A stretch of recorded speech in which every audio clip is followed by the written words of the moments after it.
성경이 말한다 Q&A 시간입니다.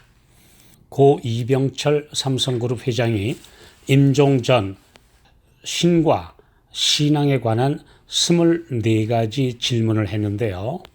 그 질문의 5번째 질문, 신이 인간을 사랑했다면 왜 고통과 불행과 죽음을 주었는가? 라는 질문에 오늘 2번째 답변입니다. 이 질문은 대단히 중요한 주제이므로 1회에 이어서 오늘까지 답변을 드립니다. 이런 질문에 대해 성경의 중심 주제인 십자가가 없었다면 기독교는 여타 종교와 다를 바 없는 철학 사상에 불과했을 것입니다. 신의 존재뿐 아니라 그 신이 인류를 무한히 사랑한다는 말도 다 허무한 이론에 그칠 뿐 실감할 수 없기 때문입니다. 또 만약 그 신이 인류를 위해 속죄의 죽음을 당하고 그것으로 끝났다면 애틋한 사랑의 전설은 될 망정 아무런 소망의 빛도 줄 수 없었을 것입니다. 그러나 예수님은 죽음을 이기고 부활하셨습니다. 그러므로 기독교는 부활의 신앙입니다. 부활의 소망과 영생의 복, 우주 세계의 이론이 되어 상상할 수 없는 놀라운 몸과 끝없는 진보, 빛 에너지의 물질 세계에 진입하는 환상적인 존재가 된다는 약속은 말로 표현할 수 없는 신의 세계에 속하는 비전입니다.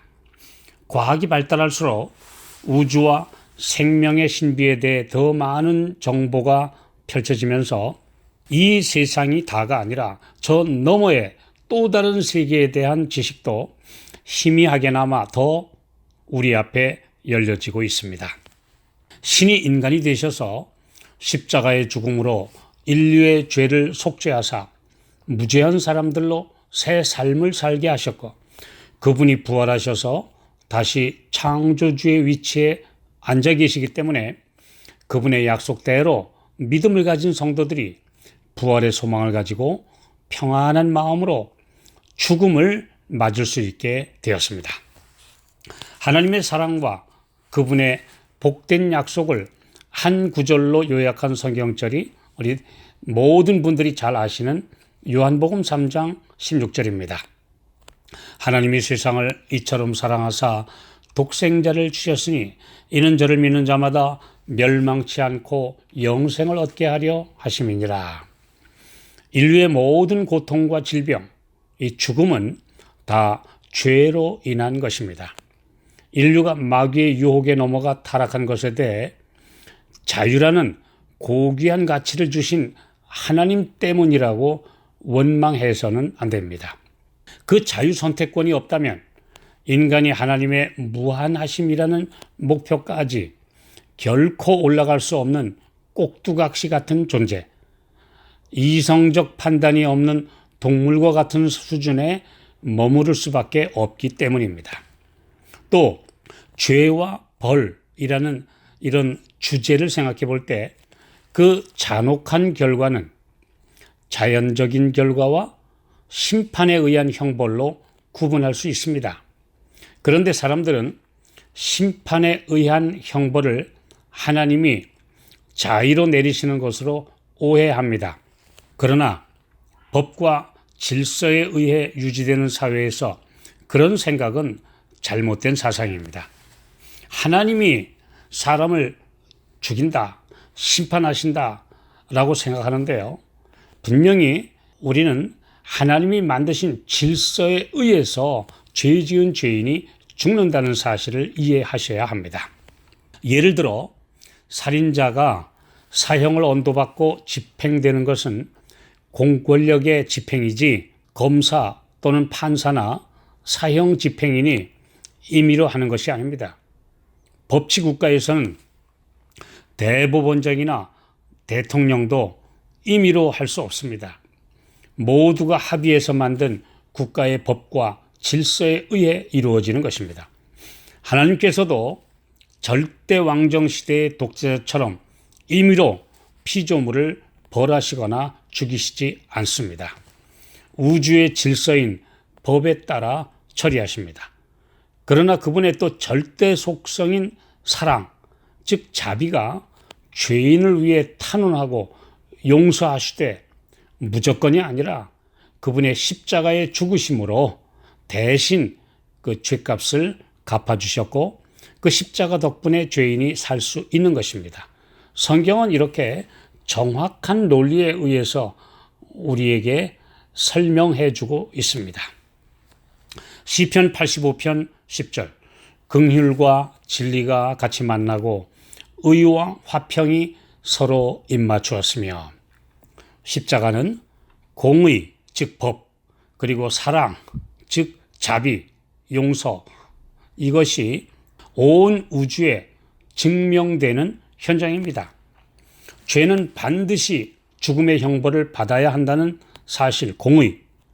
그러나 불쌍한 죄인을 사랑하셔서 그 죄를 대신 지고 하나님이 죽으시는 것, 곧 인간이 결코 할 수 없는 조화가 십자가에서 이루어진 것입니다. 이 사실을 이해하는 성도는 하나님의 십계명이 패했다거나 또는 사랑으로 대체되었다는 그런 주장을 결코 할 수 없습니다. 높고 거룩하며 지성적 이치가 존재하는 것이 성경적인 진리입니다.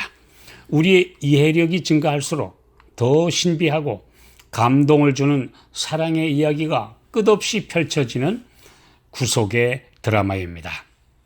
요한복음 11장 35절 예수께서 눈물을 흘리시더라. 이 한 구절이 오늘의 질문, 신이 인간을 사랑했다면 왜 고통과 불행과 죽음을 주었는가라는 의문에 대해 가장 잘 설명해 주고 있습니다. 창조주께서 그분의 형상을 닮아 한없이 향상하고 고귀하게 변화되도록 만드신 인간이 이렇게 절망의 나락으로 죽음의 허무 속으로 떨어지는 것을 보시고 너무도 가슴 아파하신다는 표현입니다.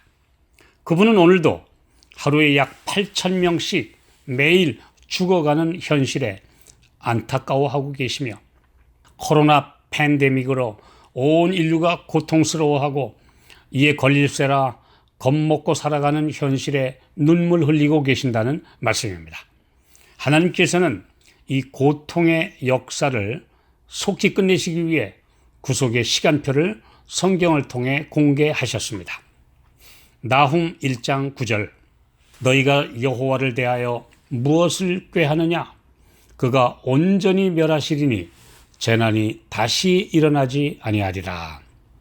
사탄이 간교하게 속인 거짓말의 줄거리는 다음과 같습니다. 천사와 인간 모두 법이나 질서에 제한받지 않고 무한 자유를 누리는 것이 최고의 행복이며 신같이 곧 신이 되는 길이다.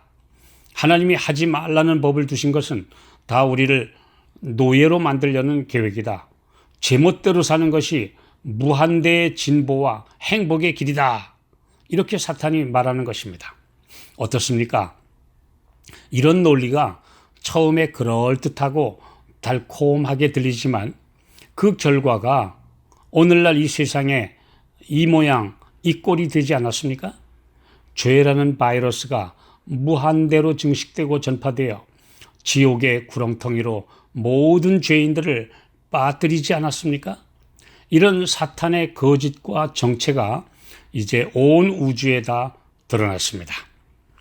로마서 5장 20절 그러나 죄가 더한 곳에 은혜가 더욱 넘쳤나니 하나님의 크신 사랑이 이 지옥화된 세상에서 사람들을 강제가 아니라 사랑과 감동으로 이끄셔서 건져내십니다.